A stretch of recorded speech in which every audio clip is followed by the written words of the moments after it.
Это фейк-контроль на Темиров Лайф, и мы продолжаем разоблачать лжесторонников политиков и политических партий. В этом выпуске мы рассмотрим партию Ишеним. По предварительным данным, кандидаты от Ишеним получат 8 мест в БГК. Изучая сторонников, нам удалось выявить 45 фейковых пользователей. Они ставят лайки, комментируют и делятся политическими постами в социальных сетях. Отметим, что фейки этой партии научились шифроваться.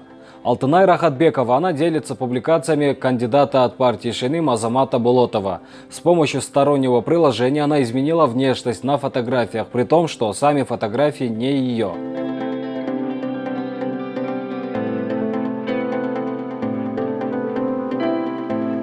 Для анализа мы взяли 30 постов со страницы Ишеним. Там поставлено 772 лайка. Лайкают в основном реальные пользователи. Среди них мы нашли анонимных пользователей, которые продвигают эту партию. Мы не утверждаем, что они фейковые, но выглядят они как минимум подозрительно. Алина Адылбековна. Своей личной фотографии у нее нет.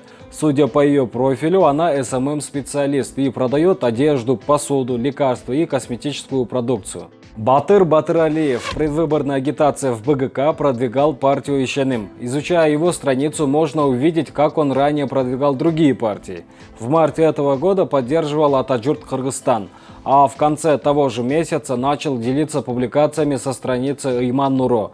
В июне стал защищать Турабая Зулпукарова. Тогда политика арестовали по делу Кумтор, и целая фабрика стала на его защиту. В своем аккаунте Батыралиев предлагает услуги заработка на платформе YouTube и кучу рекламных постов, связанных со строительными компаниями.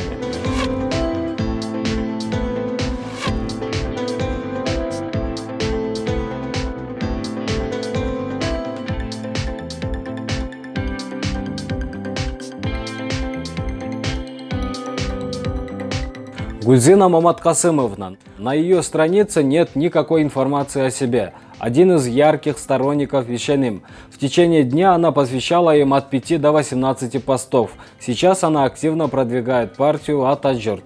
В ходе изучения сторонников этих партий в Фейсбуке выявлено 45 фейковых пользователей. Напоминаем, что их может быть еще больше. До этого мы выявляли лжесторонников Садыра Джапарова, Умурбека Бабанова, Турабая Зулпукарова, Джейнбекова, армию фейков партии Ингейк, Ынтымак. Все эти выпуски можете посмотреть на нашем YouTube-канале. Мы не собираемся останавливаться и будем дальше продолжать выявлять политических фейков. Нужно отметить, что фейки, которые продвигают Ишеним, скорее всего, из разных фабрик. У них нет четкой и слаженной работы между собой.